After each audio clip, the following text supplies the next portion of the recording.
दोस्तों, स्वागत है आपका आपके फेवरेट चैनल जनमानस क्लासेज में। आपको बता दूं कि जैसे बायोलॉजी और केमिस्ट्री के 100 क्वेश्चन की सीरीज चल रही है। एक बार में आपको 100 या 120 क्वेश्चन दिए जा रहे हैं जो कहीं ना कहीं प्रीवियस ईयर पेपर से रिलेट करते हैं, मल्टीपल टाइम पूछे गए क्वेश्चंस हैं। उसी श्रृंखला को आगे बढ़ा रहा हूँ। आज इसमें जो है हमने फिजिक्स की श्रृंखला को शामिल किया है। फिजिक्स के क्वेश्चन जो हैं कितने 120 क्वेश्चन शामिल किए जा रहे हैं। तो प्यारे साथियों, बने रहें, बहुत मज़ा आने वाला है इस सेशन में। और आपको बता दूं, ये क्वेश्चन आप देख लेते तो आपको लगेगा हाँ इसको ये क्वेश्चन आए हुए हैं किसी न किसी परीक्षाओं में, और वैसे क्वेश्चन डायरेक्ट वैसे ही इसमें शामिल किए गए जैसे पेपर में आए हैं। तो चलते हैं, आज की श्रृंखला प्रारंभ करते हैं। पहला क्वेश्चन है, धक्का सह प्राय स्टील के बनाए जाते हैं। धक्का सह क्या होता है?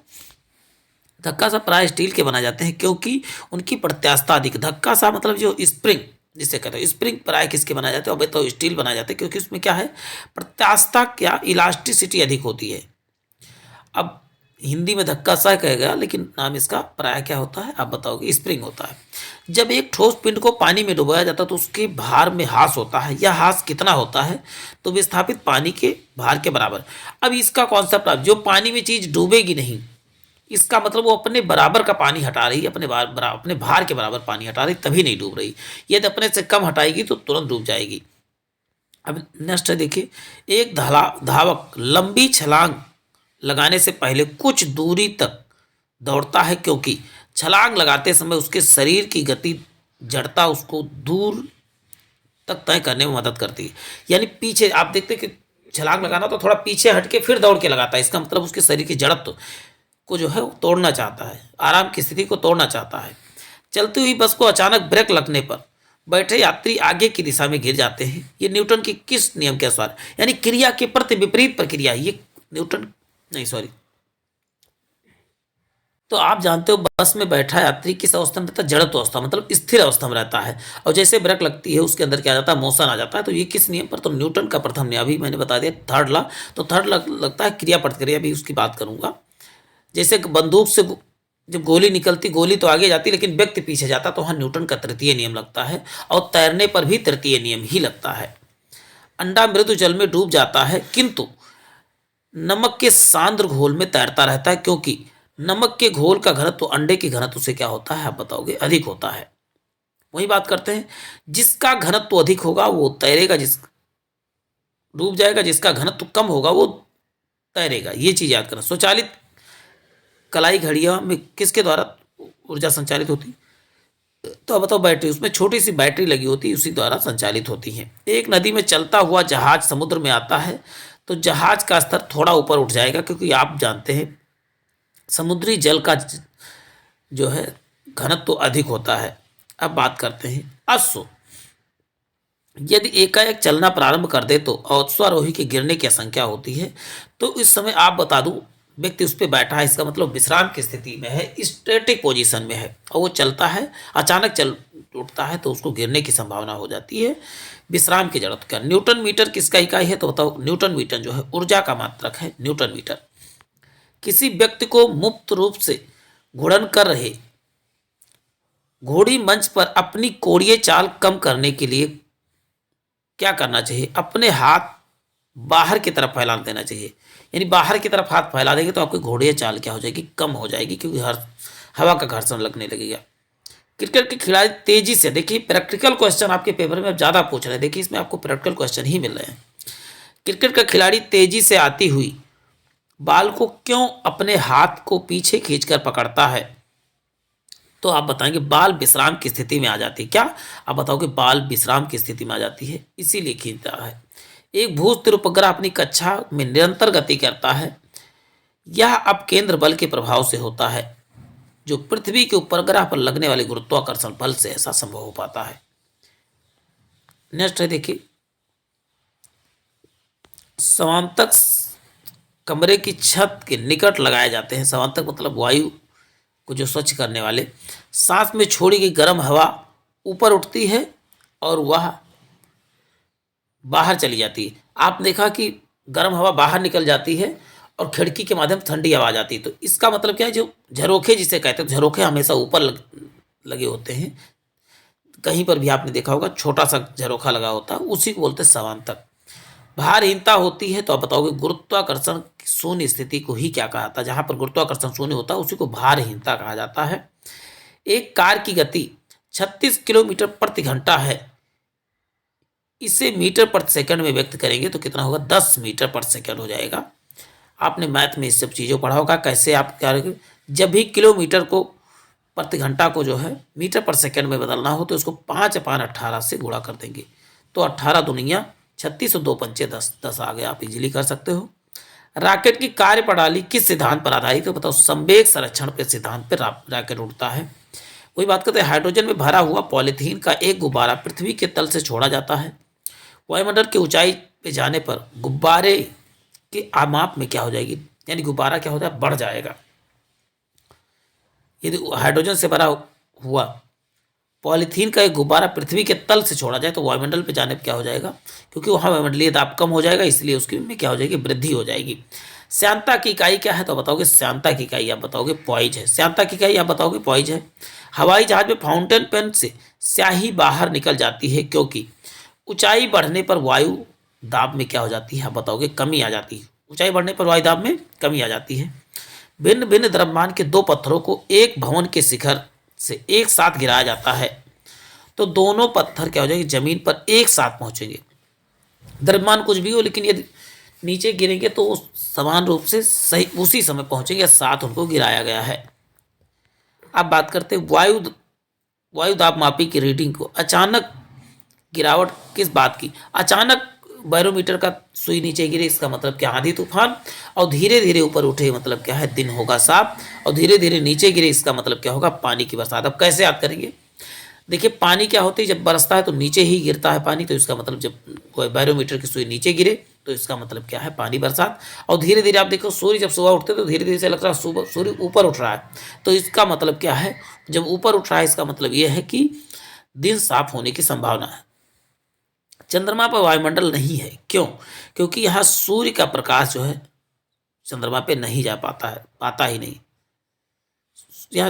या सूर्य से प्रकाश पाता है। ये एक चीज जान लीजिए, इसका कोई अपना नहीं, ये इसका प्रकाश किससे होता है तो बताओगे। और यहाँ पर एग्जैक्ट आंसर होना चाहिए, यहाँ पर वायुमंडल नहीं है, यहाँ गुरुत्वाकर्षण बल नहीं है, इसी कारण से यहाँ वायुमंडल नहीं है। अब नेक्स्ट बात करते हैं, एक हार्स पावर कितने वाट के बराबर होता है, तो बताओ 746। यहाँ पर सूर्य का ताप पाता है ऐसा कुछ नहीं, यहाँ पर गुरुत्वाकर्षण बल नहीं है, इसीलिए यहाँ पर वायुमंडल नहीं है। चलते हैं, प्रकाश का रंग निर्धारित होता है किसके, तो आप बताओ कि तरंग दैर्घ्य के द्वारा प्रकाश का रंग निर्धारित होता है। प्रेशर कुकर में खाना जल्दी पकता है क्योंकि इससे पानी का क्वथनांक क्या हो जाता है, बढ़ जाता है। प्रेशर कुकर में खाना जल्दी क्यों पक जाता है, क्योंकि इससे क्या हो, पानी का क्वथनांक बढ़ जाता है।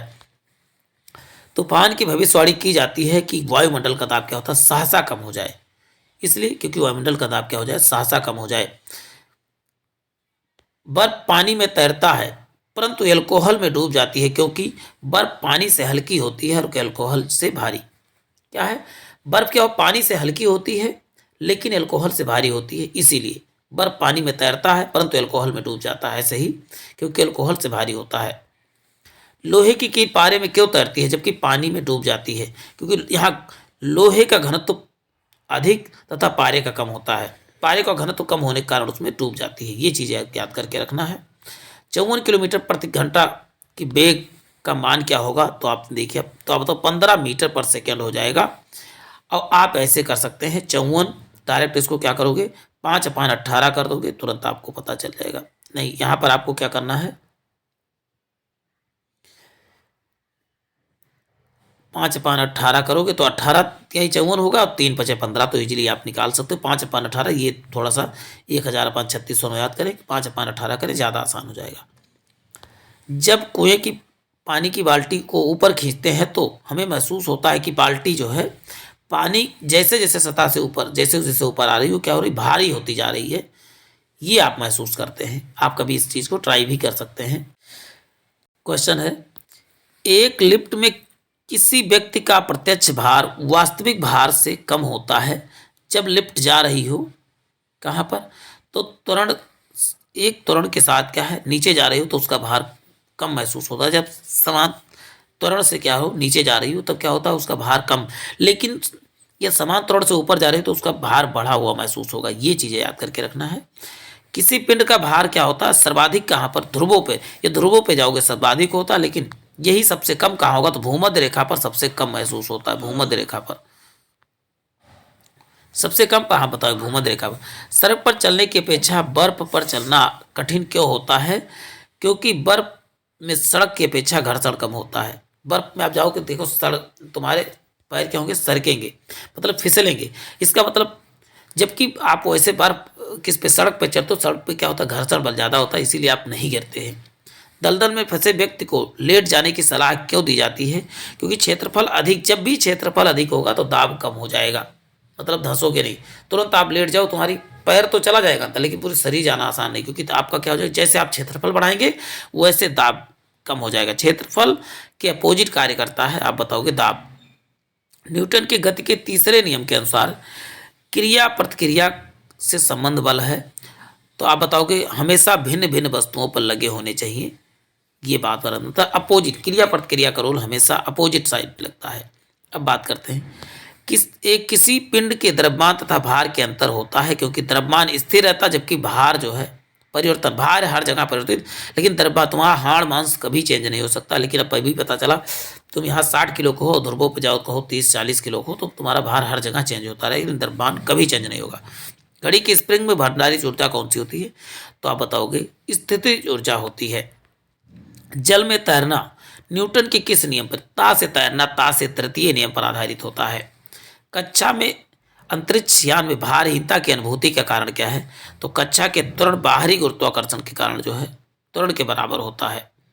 अब नेक्स्ट है जल के आयतन में क्या परिवर्तन होगा यदि तापमान 90 डिग्री सेल्सियस से गिरकर